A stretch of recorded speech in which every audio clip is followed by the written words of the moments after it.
اعوذ باللہ من الشیطان الرجیم بسم اللہ الرحمن الرحیم۔ زمانہ قدیم سے مختلف قسم کی منفرد اور مرکب غذاؤں میں اور مرکب ادویات میں لہسن اور پیاز کا استعمال بہت زیادہ عمومی تھا،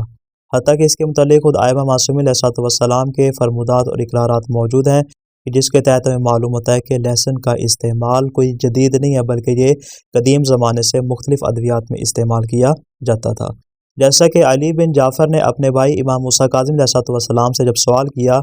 کہ مولا مجھے یہ بیان فرمائے، کیا میں لہسن اور پیاز کو پکانے سے پہلے دوا میں شامل کر سکتا ہوں؟ تو امام نے ارشاد فرمایا اس میں کوئی حرج نہیں، ان دونوں چیزوں کو شامل کیا جا سکتا ہے۔ احادیث سے یہ بات واضح ہوتی ہے کہ لہسن ایک غذا کی حیثیت نہیں رکھتی، جس طرح ہم نے مختلف اشیاء کے بارے میں بیان کیا کہ جس طرح وہ ایک جانب سے غذا ہے، دوسری جانب سے دوا بھی ہیں، لیکن لہسن اس سے تھوڑا سا ہٹ کے ہے، اس میں وہ چیز نہیں پائی جاتی، یعنی اس کو آپ بطور غذا کے نہیں کہہ سکتے کہ اس کو روزانہ معمول کے مطابق آپ اپنے سالن میں استعمال کریں یا آپ اپنے غذا میں اس کو شامل کریں، بلکہ یہ دوا کی حیثیت رکھتا ہے کہ جہاں پر اس کی ضرورت محسوس ہو فقط اسی مقام پہ استعمال کیا جائے اور اس کو بار بار یا روزانہ تسلسل کے ساتھ استعمال نہ کیا جائے۔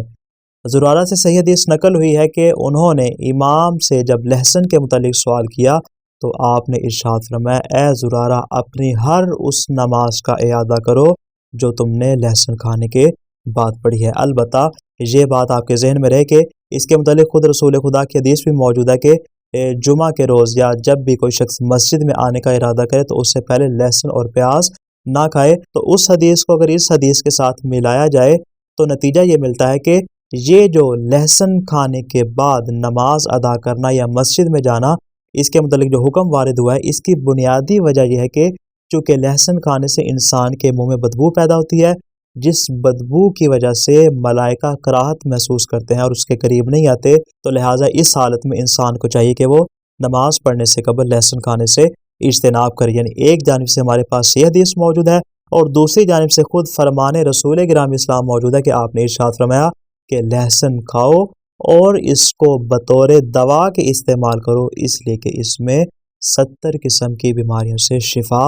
پائی جاتی ہے۔ سب سے بڑا فائدہ جو لہسن کے اندر موجود ہے وہ یہ ہے کہ اس کے ذریعے انسان اپنے بدن کی گیس کا علاج کر سکتا ہے۔ رسالہ ذہبیہ میں امام علی رضا علیہ السلام سے نقل ہوا ہے کہ آپ نے ارشاد فرمایا، جو شخص یہ چاہے کہ اس کے بدن میں ہوا اور گیس نہ بنے تو اسے چاہیے کہ 7 دن تک مسلسل لہسن کا استعمال کرے۔ اگرچہ روزانہ اس کے استعمال، جیسا میں نے ابھی بیان کیا، روزانہ اس کے استعمال سے اجتناب کرنا چاہیے اور اس کو معمول نہیں بنانا چاہیے، لیکن چونکہ یہاں پر مد نظر ہے اس کو بطور دوا کے استعمال کرنا، تو لہذا اس کو زیادہ مقدار میں استعمال نہ کیا جائے بلکہ کم مقدار میں، اور ایک خاص مقدار، جتنی مقدار میں پہلے روز اسی مقدار میں دوسرے روز، اسی مقدار میں تیسرے روز، اسی طرح 7 دن جب لہسن کو مسلسل استعمال کیا جائے گا تو ایک خاص مقدار میں اس کو استعمال کیا جائے گا، کیونکہ